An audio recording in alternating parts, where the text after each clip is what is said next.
Dirijen, leadership-nya itu kelihatan di situ sih. Dan itu kenapa gue masukin dia sebagai back pilihan gue dan juga bahkan sebagai kapten dari tim gue ini. Menurut gue, kalau kita ngomongin fullback di musim ini, yang terbaik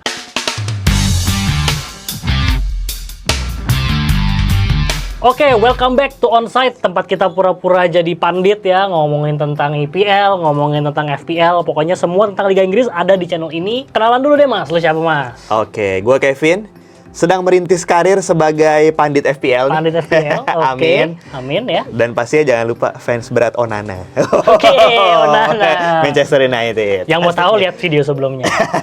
Oke, gue Simon, BTW, dan ini disclaimer aja nih ya, merintis karir sebagai pandit FPL, tapi sampai saat ini posisinya masih di bawah gue ya, di Liga ya. baru nyalip beberapa pekan, dan game week ini jangan jumawa dulu, perjalanan masih panjang. Jumawa itu harus. Oke, jadi di episode kali ini kita bakal ngebahas so far nih, sampai ya pertengahan game week 31 ini, siapa sih defender yang akan masuk ke Team of the Year di IPL musim ini gitu. Nanti mungkin bisa berubah ya, cuman kayaknya nggak begitu banyak perubahan. Dan saat video ini direkam ya semua data dan statistik yang diambil itu dari tanggal 4 April 2024 gitu. Oke, gue mulai dari gue dulu deh Mas ya. Ya. Menurut gue musim ini musim yang unik untuk fullback. Ya. Kenapa gue bilang unik? Kita ngelihat pemain kayak Trippier yang performanya bagus banget di musim lalu. Di musim ini, performanya juga bagus. Attacking outputnya ada, tapi secara defense mereka very shaky gitu kan. Newcastle jelek banget nih defense-nya. Karena main di 4 kompetisi dan stamina keteteran, akhirnya banyak yang cedera. Dan kayaknya udah banyak kebaca juga sama tim musuh, cara bermain mereka. Terus kemudian pemain kayak Ben White. Menurut gua, kalau kita ngomongin fullback di musim ini, yang terbaik antara Pedro Porro atau Ben White. Menurut gue.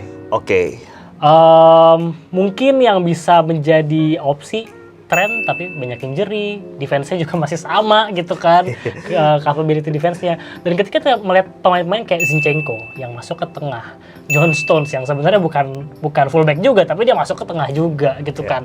Gvardiol yang seharusnya center back main di left back. Jadi untuk posisi fullback menurut gue terlalu absurd musim ini, jadi gue memutuskan untuk tidak menggunakan fullback di Team of the Year. Salah satu juga alasannya selain itu, karena gue ngelihat ada banyak pemain di midfield yang bisa gue masukin ke sini.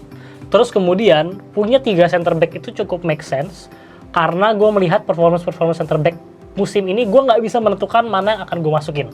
Kalau gue hanya boleh milih 2. Jadi gue akan milih dengan 3. Nah kalau lu gimana Mas? Gue juga sama. Gue nggak melihat ada fullback yang tampil impresif banget di musim ini. Jadi gue juga pakai 3 center back. 3 center back juga. Coba kasih tahu dulu nih Mas, kandidat lu siapa aja Mas untuk posisi defense ini nih Mas? Gue langsung straight to the point. Boleh. Gitu. Karena menurut gue juga sama sih, nggak terlalu banyak yang perform dari segi defensif gitu ya. Kecuali top 3 tim IPL gitu. So gue pakai Saliba. Pastinya. Van Dijk dan juga Gabriel. Oke, menarik Gabriel. Kayaknya kalau Saliba itu udah obvious nggak sih? No debat ya. Gue ini pemuja Van Dijk ya. Asal kalian tahu gue ini pemuja Van Dijk. Tapi gue akuin untuk musim ini Saliba masih di atas Van Dijk. Karena Van Dijk yang pertama masih melakukan error, sesuatu yang gue tidak melihat di Saliba musim ini. Terus kemudian masalah fitness, walaupun itu sebenarnya nggak begitu besar sih pertimbangannya, tapi Saliba is always hampir selalu fit musim ini, walaupun sempat cedera ya kemarin ya sebentar gitu kan. 13 clean sheet, lebih banyak daripada defender lain, bahkan lebih banyak daripada Gabriel. Terus kemudian 0,43 clean sheet per 90 menit. Kita ngelihat duel sukses rate-nya dia. Ini ada sesuatu yang ganjel buat gue. Karena menurut gue duel sukses rate itu sesuatu yang penting sebagai seorang center back. Tapi bukan yang terpenting. Karena kadang kayak contohnya tim kayak Arsenal. Ketika di depan sebuah defense ada Jorginho, ada Rice gitu kan. Walaupun mungkin kadang mereka mainnya pakai Odegaard sama Havertz gitu. Tapi keberadaan Rice itu pasti akan udah banyak ke filter penyerangan. Gitu. Jadi walaupun Saliba hanya mendapatkan 59% duel sukses rate-nya, paling rendah dibandingkan semua kandidat gue. Menurut gue dia tetap yang terbaik musim ini. Terutama ketika kita ngelihat berdasarkan tackle yang dia bikin 32, terus kemudian interception sama block itu kalau dikombinasiin sekitar 33, recoveries 168, itu yang paling tinggi gitu dibandingkan dengan semua kandidat gue. Jadi ya gue setuju dengan Saliba gitu. Dan kehebatan Saliba ini sih menurut gue ya, ada beberapa hal yang nggak kelihatan sama statistik gitu. Tapi Ya, kalau lo sering eye nonton test ya. Arsenal, lo akan tahu gitu. Saliba ini bahkan sudah mematikan striker lawan sebelum dia dapat bola. Lu bingung gitu, lu ngopernya kemana gitu. Karena nih orang satu man marking jago. Ketika disuruh banter-banteran sama Haaland untuk man marking, jago banget. Main zone defense pun jago. So ini emang Rolls Royce center back sih, Ya. menurut gua sih. Nah, posisinya Van Dijk menurut gua agak unik di sini karena menurut gua dia masih megang status sebagai salah satu center back terbaik bukan cuma di IPL tapi di dunia untuk musim ini, karena gue banyak banget nonton Liverpool dan gue bisa ngelihat bagaimana pergantian antara Quansah, Konate, dulu di awal ada Matip juga, terus kemudian kadang ganti sama Gomez main di tengah gitu kan. Gue melihat memang Van Dijk ini menjadi pilar yang sangat kuat di defense-nya Liverpool gitu.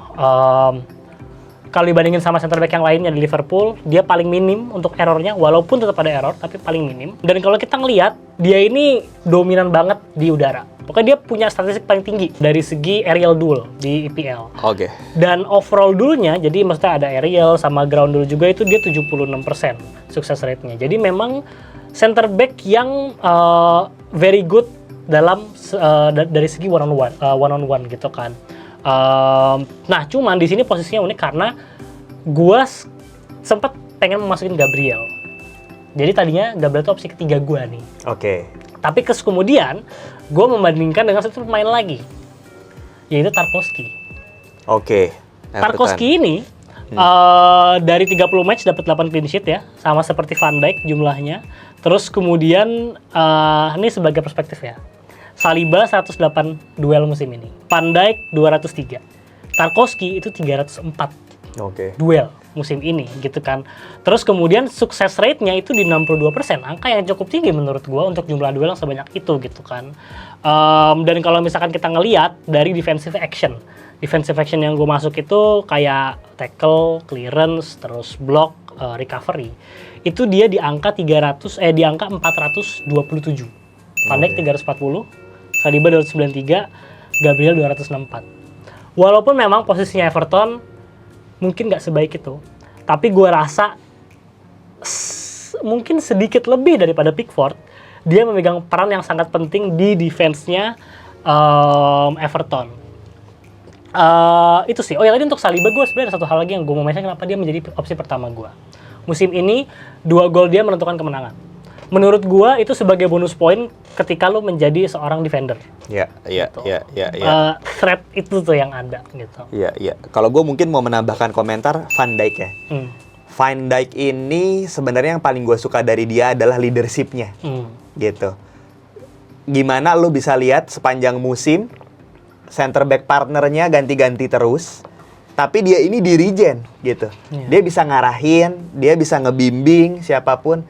Bahkan selevel kayak pemain kayak Quansah yang masih muda banget, aja bisa step up banget kalau berduet dengan seorang Van Dijk. Kalau menurut gue dia duetnya sama Konate belum tentu bisa tampil se-step up itu sih. Itu gimana dirijen, leadership-nya itu kelihatan di situ sih. Dan itu kenapa gue masukin dia sebagai back pilihan gue dan juga bahkan sebagai kapten dari tim gue ini gitu. Oke, menarik. Mungkin satu honorable mention ya dari gue ya, itu Romero. Kalau misalkan dia tidak bermain di Tottenham, dia mungkin akan bisa menempatkan posisi lebih tinggi. Kenapa gue bilang gitu? Bukan karena gue benci Tottenham, tapi karena sistem yang dipakai sama Ange gitu kan.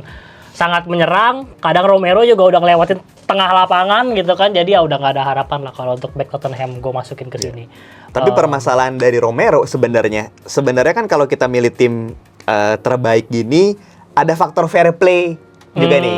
Iya, Nah, Romero itu bermain agak kasar sih. Enggak keras. agak. Emang kasar. Emang kasar. Bermain kasar gitu, sering banget dapat kartu kuning dan udah dapat kartu merah juga kan? Iya. Beberapa kali. So, menurut gua atas pertimbangan itu nggak layak sih untuk masuk ke Team of the Year. Oke, itu kurang lebih pilihan-pilihan kita ya untuk center back sih. Sebenarnya kurang lebih kita setuju dengan dua hal. Saliba dan Van Dijk ya cukup obvious. Nah, pilihan ketiga nih yang menarik. Kalau Mas Kevin milih Gabriel. Gua milih Tarkowski. Nah, kalau menurut lu sendiri nih, lo bakal pakai berapa defender di Team of the Year dan kira-kira defendernya siapa aja? Coba kasih tahu di kolom komentar.